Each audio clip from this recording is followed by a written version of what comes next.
Hi, my dear friends. Welcome to the channel. A very warm welcome to this new series in which we are covering the previous year question papers on management. You can access all these classes, all these lectures in the playlist of my channel, wherein you can access the questions which have come in the previous years for the NTA UGC NET National Level Eligibility Examination conducted by NTA. In this very session, we are about to begin to solve a question paper which has come for the combined exam, that's the merged cycle of 2020 and 2021 June. Due to COVID reasons, the cycles were merged and there was only one single question paper and single exam conducted in one single shift. So that means there is only one single question for this duration, single question paper for this duration, which you can access. In this series, we'll be covering the topics and the questions from which from the topics which these questions are coming from, and also we would be doing this particular previous year question paper in multiple sessions, right?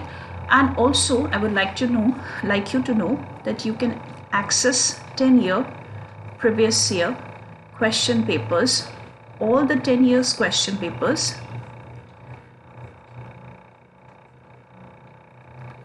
with explanations and answer keys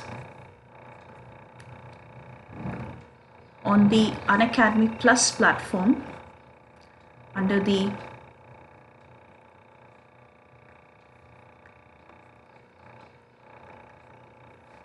test series section on the Plus platform, 10-year question papers. On the UGC website, you'll find question papers only up to 2013 or 2014. Apart from that, you would not find any question papers before this duration as well. So you can access from 10-year question papers on the platform of Unacademy Plus, including question paper of 2020. 10-year question paper starting from 2020 and going back. And on the UGC website, you can find question papers from 2011 to 2013 as well. Okay. So I would recommend that you take a subscription on the Unacademy Plus platform to access question papers, detailed classes, and prepare to the maximum. Subscription is discounted for you, 10% off if you use my discount code Ashima Live, and you can gain access and study and prepare to the maximum. Don't forget to use the code. So let's begin the session for today and cover a few questions for you which have come in 2020-21 cycle. The first question is there on the screen, wherein you have to identify the correct sequence or the level of product hierarchy under which an organization produces a product. And especially this is seen when a company has multiple products being produced, multiple product lines or multiple varieties of products a company is producing. In that situation, you see that the company is going to maintain a different product line, family, class, product family, need family, and product type. So based on that, we are going to be talking about how to arrange these in a sequence, right? The correct answer for this question I'll give you afterwards once I've solved this question for you. So we need to go ahead and start solving this question, and we need to understand it, that what is the correct sequence, what comes before and thereafter. Okay. Now, in order for me to classify this, we need to first understand that always the first thing which comes is a need family. What is the necessity of the goods in the life of a customer? So an organization is going to have a need family hierarchy, also called as need family and product hierarchy, and based on that they are going to go ahead and place the product. Okay. So based on that, the topic is as such that we need to generate a hierarchy here. So product hierarchy is what we are going to be discussing here. Now the hierarchy starts with the need. Now if I say I have a product as a manufacturer, I'm a company called Nestle, or I'm a company called Hindustan Unilever, I have varieties of product. For example, we have like the company has products such as toiletries, which is including soaps, shampoos, etc. Then they have products which are for healthcare, right? They have healthcare products as well. Okay, and they do have some products which are of eatable nature. So based on these broad categories, we are going to assign what kind of need in which you can categorize a product. So product hierarchy is as one such wherein we are going to classify a product when a company produces or company houses much more products and variety it offers. Now, as you know, HUL is not exactly a manufacturing organization, but it gets product outsourced and gets product manufactured from varieties of other people, and it is sold across the country under the name of HUL. So for any company, if they have multiple products, the first thing that need to keep in mind is the need category or the need family in which they are going to be placing the product, right? Thereafter, they need to understand the product belongs to which kind of family. The product family is going to be unique. For example, if we are talking about HUL, it's producing a need product which is based on toiletries, and they also have two products. One is a soap, a Dove soap, and they have a Lux soap also now. Lux is also something which has been now launched in the flagship of HUL, and they have a shampoo as well. Okay, so all these products will be having one common product family, and thereafter they would be categorizing it into a product class. Now product class is something which and where your product's name starts getting significant. Here the company is just creating this on papers, but here when it comes to product class, now we are getting very observant of the fact what kind of product name is going to fall here. So if I say a company HUL is producing a mouthwash, obviously that mouthwash is following under the healthcare. Okay, the healthcare becomes the need family, and it's not a toothpaste. Even if it has been a toothpaste, it is required for oral hygiene, right? If it's producing a hand sanitizer, again it's a healthcare product, hand sanitizer, but is not for oral hygiene. So hand sanitizers or toothpaste fall under a common need family of healthcare, but they have a different product family, right? A product family for toothpaste is going to be a oral hygiene, and for hand sanitizer it is going to be a hygiene which has to be maintained for hands. Okay, now the product family is going to be different. Once we have the product class, we know that we are talking about the varieties which the company is offering. Now once I say variety, toothpaste has many varieties. So we have the first category, which is the need family, the healthcare. Then the second is called the product family, which is the oral hygiene for toothpaste. And then we have the variety, and we say that we are going to segregate the various types of toothpastes they are producing or they have under their flagship name, and then we are going to talk about the varieties itself, which is going to act as a product line. So we have varieties of product line being offered by the organization. Each product line is going to differ because of the variety they're offering. If a company is producing a salt-based toothpaste, that's one product line. If in case the company is producing a product which is a mint-based toothpaste, that's another product line, right? If the company is producing a product which is herbal toothpaste, it's another product line, right? So that waste product line will be differing based on the varieties the company is offering. Then comes the product type. Product type, again, it is in conjugation or it's synonymous to the product variety itself. So for example, if you're offering a salt-based toothpaste, what exactly is it helping you do? It's providing any kind of special protection. If you are producing a soap like Lifebuoy, is it providing any kind of special antiseptic features or not? It's going to help the company categorize the product into various types. And lastly, when we talk about the last leg of product hierarchy, is the item itself, right? So the number of items being produced. So this is how an organization places its product in the product hierarchy. So to answer this question, need family comes first, right? Second comes your product family. Third comes your product class. Fourth comes your product line, and the fifth is the product type. And obviously, if had there been a sixth option, it would have been a product item, right? So the correct answer for this question is option second. That is the correct answer. DBCEA is the correct answer, right? Moving on, we go to the next question. Now in this question, we are talking about the International Monetary Fund, which is part of the World Bank Group. Now you know that World Bank Group has 4 verticals underneath it. IMF is one of them. Now, by the IMF, we have certain facilities being available to member countries who are members to IMF or they are members to the World Bank. Now, it is important very much for any country to be member of World Bank or, if the case may be, of IMF. So in that situation, what are the various facilities which are offered to all the member countries, whether they are those member countries who are developing, whether they are underdeveloped member countries, or they are developed member countries, right? So what we are looking forward to is what kind of facilities does IMF offer.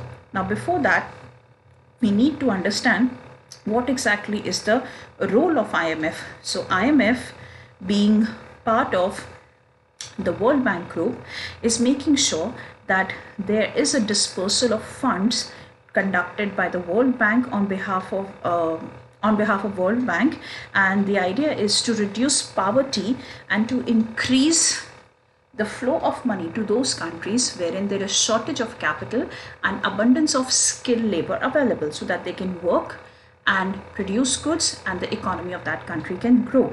So this is basically towards promoting a kind of a stability with respect to finances across the world, across the globe. So IMF is going to make sure that there is a lending activity which takes place when they lend money to various member countries, and they help them develop as well. So that is what IMF do. Now the IMF facilities which they are providing in order to make sure that to member countries funds are flowing, they are providing a lot of facilities, right?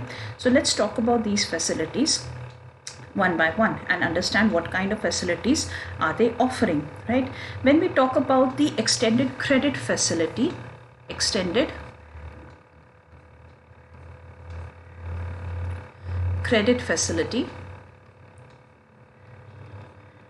which is also abbreviated as ECF, it is focusing on providing assistance to those countries who have protracted balance of payment problems. So balance is protracted with respect to payment problems. They are not able to make payments and they are not getting their dues clear, and hence why they face problems. So in those countries, in those member countries, IMF is going to provide funding so that their problems with respect to payments is resolved, right? Thereafter, you also have a facility which is offered by IMF, which is also called as the compensatory and contingency financing facility. Now, this particular facility is something wherein a buffer stock of money is being provided. Now, this is right now actually a little discontinued by IMF since 1980s, because of the fact is this was being misused by many member countries. At the time, right now, there are member countries who are supposed to return money back to IMF who have taken compensatory money from them way back in 1980s. Now, the IMF is going to take money back from them gradually. So in this particular situation, compensatory fund, contingency fund is being provided as a buffer stock to many member countries. Now we talk about the next. So compensatory fund, it is there. Extended credit facility fund is there, extended fund, right? So we have discussed about that. Next we are going to talk about the standby arrangement with respect to IMF. Now, the standby arrangement is such program wherein financial aid is provided to member countries, right? Usually, if a country is witnessing a financial crisis, if there is a financial crisis, In that situation, financial aid should be provided to such a country. So henceforth, this arrangement is between a country and the IMF, that we are going to be standby. The moment you hit with a financial crisis, we will be there providing you financial aid. So that is what exactly is there with respect to the standby arrangement, or we can say SPA, right? I hope you guys get the point, right? So the correct answer is option number D, compensatory finance and extended facility. So that means ACD is correct answer, right? There is no concept of structural adjustment lending, right? There are more number of facilities which are provided by IMF with member countries. You can study them with me in the detailed courses on Unacademy Plus. So do subscribe and use the discount code Ashima Live to subscribe on Unacademy and attend my detailed courses. They are listed. Here are the listed facilities which are offered by IMF. Now we move on to the next question. It's about entrepreneurs, and it's a very basic question which is coming in from Entrepreneurship Unit 10 of Management. Entrepreneurs characterized by refusal to adopt opportunities and make changes in the production system, even if it affects the returns of the organization, are said to be called as drone entrepreneurs. Now these are those people who believe that perish is acceptable to them, but they are not going to change. So they are not ready to change, and are those people who have begun once way back, years back, decades back, their entrepreneurial activities, and now even if the entrepreneurial activities are not paying them off, they are not ready to change themselves. So they are being strict and stern.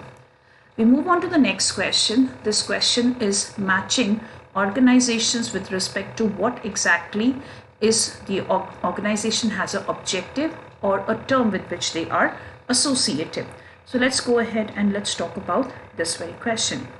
Now, once we talk about Bali package is something which was offered in the discussions of WTO. What exactly is a Bali package? Let's talk about that. Now, Bali package is something which was a trade agreement, and this occurred in a meeting wherein World Trade Organization members were meeting in a location called Bali, which is in Indonesia. Now, this meeting took place in 2013, and when WTO members met here, and this package was approved. Now, Bali package has certain norms with respect to trade, international trade, and that is being taken care of by member countries. Now, it focuses on the fact that let's talk about what exactly is a Bali package all about, and let's understand the Bali package.